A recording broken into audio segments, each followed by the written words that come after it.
ارزان کرد قلبی ما فروغی صبح دانایی نموده شعله‌هایش گرم قلب و روح انسان را فروغی صبح دانایی فروغی جوهری عقل است که با نورش مزین کرد ملک تاجیکستان را. انا تو خونده حکایی تعطیل بولتا ارتق را. بله. مالا از موی سرش ناراضی بود. برای آنکه موی سرش هر لحظه سیخ زده میخست. بعد رنگش چخل بود. سیخ زده بلند میبرامد و از این مالا از مویش ناراضی بود. رنگ موی سرش چخل بود. رنگ موی سرش مالا بود. از همین سبب رو مالا میگفتن. خب بچه ها در وقت تعطیل میخواهند که کار کنند. خب بله میخواهند کار کنند. اول به چی کار مشغول شدن خواستند بعد گفتند که این کار نمیشود.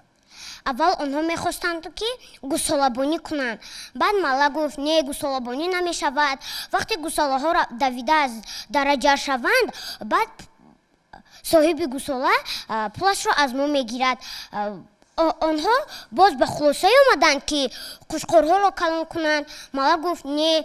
ناگهان از کجای آواز خروس برآمد. بعد مالا گفت یافتم ما خروس بانی میکنیم. خب همونجا یک بیماری هستن بعد چوجه ها تهدید میکنن و بعد چوجه های اصلا مرغ ها خاک بازی میکنن. همین برای چی خاک بازی میکنن؟ آنها برای آن خاک بازی میکنند که تنهشان تازه شود.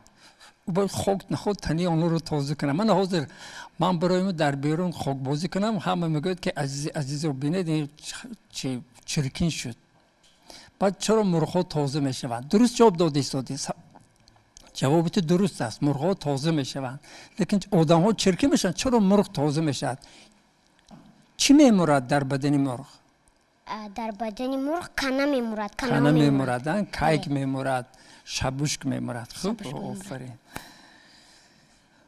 بعد چوجه ها را چی میخورده است؟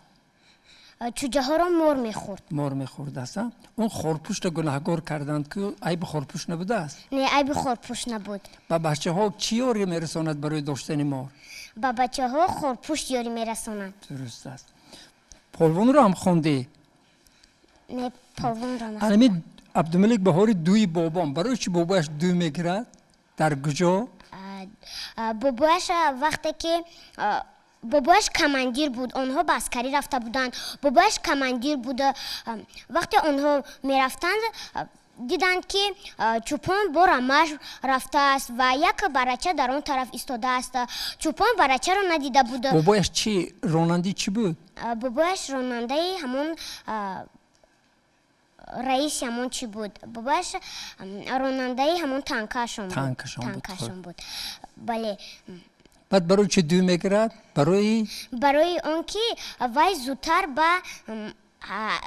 زودتر آنها مشق میکردن و زودتر به اونجا نرسیده بود. برای چی نرسید زودتر؟ او بره رو از چنگال گرگان نجات داده بود. برای بره شده تانک رو باز داشت و فرا آمد و غیره و غیره. بهای دو گرفتن در عسکری بهای دو گرفت. کار خوب کرد. بله هم کاری خوب کرد و هم کاری بد. از کاری خوبش این بود که برا را نجات داد و کاری بدش این بود که بهای دو گرفت. خیلی با اصلاح میکند. خوب. بله. اکنون به جاگا را خوندیم. حکایه کی؟ حکایه فضل‌الدین محمدی. آفرین. همین جاگا یک بار صابون میخورد. در خاطرت هست؟ بله صابون میخورد. بعد چی میشود؟ در وقت صابون خوری جاگا چی میشود؟ در وقت صابون خوری مادرش آمده میبیند که جاگا صابون خورده ایستاده است و جاگا رو پیش میکند و صابون رو زود از نزدش میگیرد. برای چی جاگا عذاب کشید؟ بسیار حتی کور شد، زخمدار شد، کم از عقل هم بیگانه شد. برای چی؟ چرا همین خیل شد؟ برای آنکه او در سری کوچه کلان شده بود. در کجا؟ در سری کوچه. هم او را جمال نگاه بین میکرد. بعد جگه با همسایه‌شان که سگ داشت با او را رفته غم میداد و همین جگه برای اون نادرست تربیت یافت که اگر جوابش رو گویم با در بیرون نشستن بعد آنها میفهمند کمتر دیگر هستن. صفی ناصر زرافیه که سیب دوست سیب رو از کجا میگیرد و چخیل میشود و چی میشود؟ مادر و زرافه مادر با زرافچه به سیبچینی میروند. زرافچه سیب رو خیلی دوست میدارد. او در خوبش هم سیب رو میدید. وقتی زرافه مادر سیب میخورد زرافچه گفت مادر جان به من هم سیب دهید. زرافه مادر یک سیب رو کنده به هوا میپرتاید. زرافچه دهانش را کلان باز میکند اما سیب به دهان زرافچه نمیرود. در این وقت خرپوشچه میخواست یک سیب رو یابد و همین طور سیب به پشت خرپوشچه میافتد. تشکر، همین خیلی است. الان که گاوی یگرو حکایه من است یا حکایه محیدین صبوری؟ حکایه مجید سلیم. خب انمی گاوی یگرو رو برای ما چه گاوی راه میکنه کمتر نقل کن. بعد از مرگ خالای رحیمه گاو دیگر ناآرام شده بود و یگرو بود. رحیمه بود؟ خاله رحیمه؟ راحیله نه؟ نه خالای رحیمه. خب من خطا کردم. خب گاو دیگر ناآرام شده بود و نمیگذاشت که کلین خانه او رو دوشد. حتی نمیگذاشت که گوسالش شیر خورد. بعد همین طور روزی همسایه ها جمع شده گاو رو بستند و گاو ناآرام بود. بندها رو میخواست باز کند اما نمیتوانست. همین طور ناگهان گاو آرام شد. در آن وقت دختر خالای رحیمه آمد. گاو گویان او را شناخت و آرام شد. بند را از پایهای گاو باز کردند. خالای رحیمه رفت و گاو را دوشید. یک سطیل پر از شیر شده بود و گاو همین طور آرام شده بود. همین گاو هم آدم را میشناسد، دوست میدارد؟ بله. در دهی شما پاده میبراید؟ بله پاده. یک چند حیوانی هست که بسیار آدم رو عموما حس میکنن، نغز میفهمن. یکتشان سگ، یکتشان همین گاو است. بله. من روی خط گیسو رو دیدم، خیلی اثرها رو مطالعه کرده است. آفرین. بیاید از همین الیسا، انیسا و من خونده؟ بله خونده. بر وقت خونده بودید یا که؟ بر وقت خونده بر بودم. وقت. در خاطرت هست بابها و جزئیات ها؟ بله. مثلا در اونجا یک باب است دختری بیشه. اون دختری بیشه چه است؟ دختری بیشه؟ دختری بیشه. بچه های چابک سوار رو هم خوندی؟ بله خوندم. اون یک پسرچه و یک دخترچه که در شاخ درخت در داخل سبد بودن، سیاهک و زرینه. و یا چرا با بیشه آمدن؟ برای اینکه آنها در یک دهه زندگی میکردند. در اونجا یک مرد آمد که وی قالب نام داشت. قالب شاه؟ قالب نام داشت و خود را شاه اعلان میکند و او را قالب شاه میگفتند. قالب شاه میخواست که همین سیاهک و زرینه رو کشد و همین طور سیاهک و چرا زرینه. که گیسو چرا آنها رو کشتن میخواست؟ سبب گریختن آنها چی بود؟ برای اینکه روز در همونجا وزیر بود که وی یاردمچی قالبشاه بود و همین زرینه رو دید و رحمت. همین زرینه که سیاهک چیکار میکرد؟ کسبش چی بود؟ سیاهک کسبش هیکل تراشی. هیکل تراشی بود. همین هیکل تراشی سبب شناسایی با زرینه شده. چه خیلی شده می؟ باید چی واقعا میشد که آنها یکدیگر رو دوست داشتند؟ پدر زرینه به نزد سیاهک آمد گفت که همین هیکل دختری مرا هم تراش و شد. رحمت. پسرک و بزغاله خوندی؟ بله خونده. وقتی که سیاهک رو به قصاب میفروشد، پدری دیدار. بعد دیدار رفته خانه چوپان رو میابدن. سیاهک رو میبیند که در گردنش بند بسته شده است. بله. بعد وقت سیاهک طرف صاحبش تلواسه میکند، خفه میشود چرا همین دیدار رفته اون رو خلاص کرده نتوانست در همونجا چوپان سگی داشت و سگ در نزدی بزغاله خوابیده بود و دیدار نتوانست که او رو خلاص کنه. آفرین. زنبور عینکدار رو خوندی؟ بله در روی زنبور خط عینکدار اثر خوندم. باید هست. در آغاز اثر واقعه ها در کجا میگذرن؟ واقعه ها در دره ورزا. در دره ورزا بله. در همین آغاز اثر درباره چند جانور صحبت می شود گپ می رود. کدام جانور هستند؟ غنده هست. باز چی هست؟ قوچقار گوسفند. گوسفند است. باز 8 جانور است. 8 جانزاد. گرگ با کدام مناسبت در اینجا می آید؟ قصه گرگ گپ درباره گرگ با کدام مناسبت در اینجا ذکر می شود؟ حتی یک مثال می آورد. تعجب می کند که یک غنده می تواند 10 گرگ را از پای افشاند. چند گرگ را از پای؟ اگر گرگ یک آدم رو اگر غنده آدمی رو که نش زند گزد اون آدم در همان لحظه می مرد و آنها گوسفند از مسکو چی آورده؟ قهرمانای اثر کی بودن؟ قهرمانایش نام یکتاش تبر جمعه وقتی که همین تبر و جمعه مصلحت میکنن که به مسکو میروند بعد جمعه باید از خانهشون لباس و پوشاک گیرد اما رفته نمیتواند. بعد تبر به خونه جمعه میرود که مادرش جمعه چی واقع میشد؟ جامعه گرفته میتواند یا نه؟ چی فریب میکند مادری؟ تبر به مادرش میگوید که ما باید به تئاتر رویم زودتر جمعه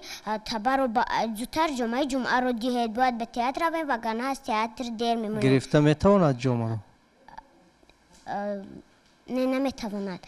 در خطی که تبر به مادرش نوشته بود چی بود مضمونه؟ نوشته بود که مادر جان من به مسکو میروم شما غمگین نشوید به خودم جمعه و کمی نان هم گرفتم و نوشته است که دختر بچه از مسکو به شما سوگاتی ها میارم. رحمت. دختر بچه یا خالده خواندی ها؟ بله. همین حکایت خرافات با کدام مناسبت نقل کرده می شود از طرف معلم خانم؟ حکایت خرافات در یادت هست کدام است حکایت خرافات؟ مسئله میش و بره؟ نه حکایت خرافات بای و خدمتگار زاغ مسئله زاغ است کو خدمتگار زاغ را میبیند. متاسفانه از خاطرم برآمده است. شما از ایجادیات سیدون نصفی یک شعر خونید.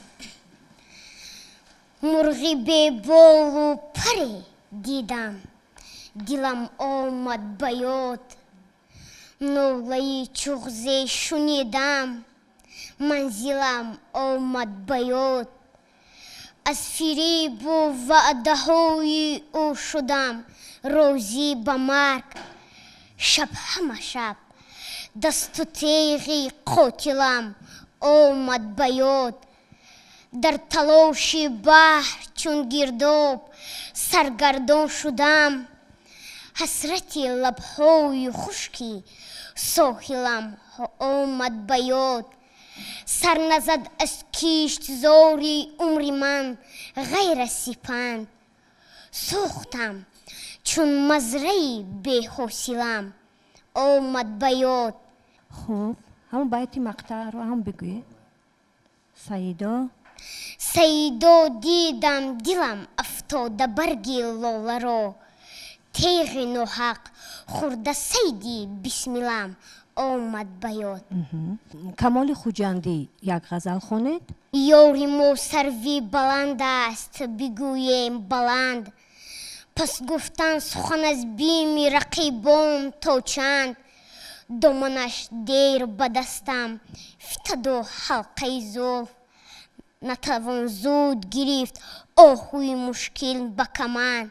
تشکر. پادشاه با پسرانش چی پند میدهد؟ як подшоҳе буд, вай 7 писар дошт. рӯзе 7 писарашро ба назд даъват карду, ба ҳар яки онҳо химча дод ва писаронаш 7 химчаро шикастанд ва подшоҳ ҳамаи химчаҳоро якҷо карду ба дасти ҳар як писаронаш дод, аммо писаронаш химчаҳоро шикаста натавонистанд. баъд медонад, яъне дар рӯйхат шумо чӣ навишта бошед, ин ҳамаро шумо аз худ кардаги ҳастед. ҳамин химчаҳоро шикаста натавонистанд вақте ки якҷо буд. ин чӣ маънӣ дорад? агар онҳо мисли ҳамон химчаҳо якҷо бошанд, ҳеҷ кас онҳоро шикаста наметавонад. иттифоқ вале дар агар ҳамин аст. мисли химчаҳо набошад, ҳар кас онҳоро метавонад бо осонӣ шиканад. дар бораи мактабатон, дӯст доштани мактаб. мактабам нури дидагонам ту, мактабам умри ҷовидонам ту, мисли модар муҳибу ғамхорӣ, мактабам ёри меҳрубонам ту, мактабам эй макони илму фан, мактабам зебу ҳусни ин гулшан, меҳри ту дар дилам макон донад, мактабам эй рафиқи хонам ту. офарин. ин шеъри кӣ? ин шеъри Гулчеҳра Сулаймонов, дуруст. акнун аз Ҷура Ҳошимӣ, ту хеле доно менамоӣ, барои ҳамин дар бораи донояк як шеър доранд. аз хобакат саҳар хез, медонамаш падарҷон, бо дасти рост бархез, медонамаш падарҷон, покиза дастурошу, медонамаш падарҷон, пас шукри рӯзи навгӯй, медонамаш падарҷон, бо роҳи худ бирав рост, медонамаш падарҷон, дар оши кас машав мост, медонамаш падарҷон, пеш аз сухан биандеш, медонамаш падарҷон, медонамаш нагӯ беш, медонамаш падарҷон. офарин. кани аз ба забони русӣ ҳам шеър медонӣ? бале, медонам. марамат хонӣ. Каждый год звонок веселый собирает вместе нас. Здравствуй, осень, здравствуй, школа, здравствуй, наш любимый класс. Пусть нам лета жаль немного, мы грустить не будем зря. Здравствуй, к знаниям дорога, здравствуй, праздник сентября. офарин. ҳамин Мирсаид Миршакар як шеър дорад, ватан аз дилҳо мебарорад ғам. ватан одамро мекунад одам, болупари кас ватан мебошад, бахтовари кас ватан мебошад. ту бахтиёрӣ эй насли обод, ту ватан дорӣ зебобу обод. бигрифтааст ӯ туро дар оғош, аммо накун ту ҳаргиз фаромӯш. фарзанди ҷон бош бар ватани хеш, ҳам посбон бош бар ватани хеш. офарин. дар бораи дугонаҳо шеър медонӣ? бале. ту дугонаҳои зиёд дориям ба фикрам? бале донам. дугонаҳо, бале, аз Убайд Раҷаб. дугонаҳо, дугонаҳо, дугонаҳои бовафо, дугонаҳои меҳрубон, дугонаҳои қадрдон. насози фарқ аз либос, на аз салому пурсупос. ба синф мизашон як аст, бо кӯча гашташон як аст. аз Ғафур Мирзо чӣ хондаe? аз Ғафур Мирзо достони достак ва гунҷишкакро хондам. اینجا бо пешниҳод кардем сагвафо. бале, кани ҳамин сагвафоро хонди худа? бале, хондам. дар бораи чӣ нақл мекунад? дар бораи саг аст. назномаш сагу чӣ аст ва мақсад чӣ аст? дар бораи чӣ аст? ҷанбаст аз чӣ гуна аст? ҷанбасти ҳамин ҳикоят охираш чӣ гуна аст? соҳибаш сагро аз хонааш пеш мекунад ва барои чӣ пеш мекунад? барои он ки занаш намехоҳад ки саг дар хонаашон истад. зан чӣ ман намехоҳад? барои он ки ҳамон шавҳараш бисёртар ба саг нигоҳ мекунад ва ӯро дӯстдорӣ мекунад, зан аз ин хафа мешавад ва фарзанд доштану надоштанд? не, фарзанд надоштанд. шояд як сабабаш ҳамин бошад. баъд чӣ кор мекунад зан? зан мегӯяд ки сагро аз хонаат пеш кун вагарна ман ҳам аз хона меравам. баъд шавҳар намедонист чӣ кор кунад ва ҳамин таф сагро ҳамин вақте ки сагро мебарад, куҷо мебарад? барои аз сага дур кардан аз хонааш куҷо мебарад сага? сагро ба як даште мебарад. ба куҷо? ба як даште мебарад. ҳамин саг чӣ хел ҳис мекунад худаш бовар мекунад ба ин намекунад чӣ кор мекунад не саг гумон мекунад ки онҳо ба саёҳат баромаданд барои он ки онҳо ҳар рӯз ба саёҳат мебаромаданд саг ҳамеша ба инсон бовар мекунад не ки инсон чӣ ба фреб мекунад бале аз абдуҳамид самад се ҳикоя навиштем кадом ҳикояро хондем шумо аз абдулҳамид самад офтоб хандид ман ошнои ту ошнои ман ҳамин офтоб хандид барои чӣ оё офтоб механдад не барои он ки эраҷ ҳар субҳ ки аз хоб мехеста аввал офтобро медид ва имрӯз вақте аз хоб хест офтобро надид ӯ гумон мекард ки субҳ зудтар хестааст ва худат ташаккур маълум ки худат офтобро дӯст медорӣ бале барои чӣ дӯст медорӣ барои он ки офтоб пеши рӯҳи моро равшан мекунад то мо ба замин саломат бошӣ кадом фасли сол аст ҳозир ҳозир фасли тирамоҳ аст ягон шеър дар бораи тирамоҳ медонӣ бале марҳамат канӣ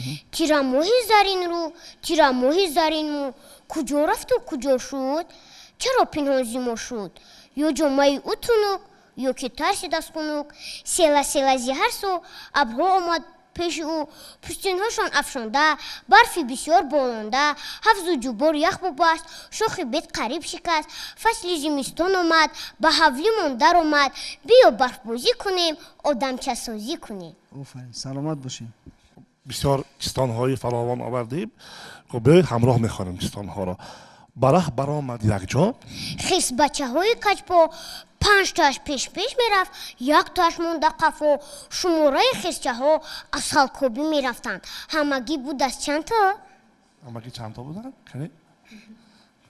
ҳамагӣ будааст 6 то гисё адал бадалаш чист адал бадалаш санҷид бедал бадалаш чист бедал бадалаш кунҷид гул дар табақаш чист гул дар табақаш мавиз мавиз ба лабаш чист мавиз ба лабаш анор бале хоб чистоне гӯед ки ҷавобаш 5 бошад 5 дар миёни 4 6 менамояд кашмакаш ҷавоби ин чистон 5 мебошад хоб дарахти пастак бисёр бастак ҷавоби ин чистон кавар мебошад хоб марҳамат аз зарбулмасал мақолҳо хонем аз зарбулмасал кор кунӣ нон мехӯрӣ маънои ин зарбулмасал меҳнат кунӣ роҳат мебинӣ рӯзат беҳ мешавад сухани хуб саёди дилҳост сухани хуб ба ҳама маъқул аст аз одами бекор ҳама безор хоб латифа гӯед набошад латифа ба фикри ту дар синф мо ки аз ҳама хубтар забони англисиро медонад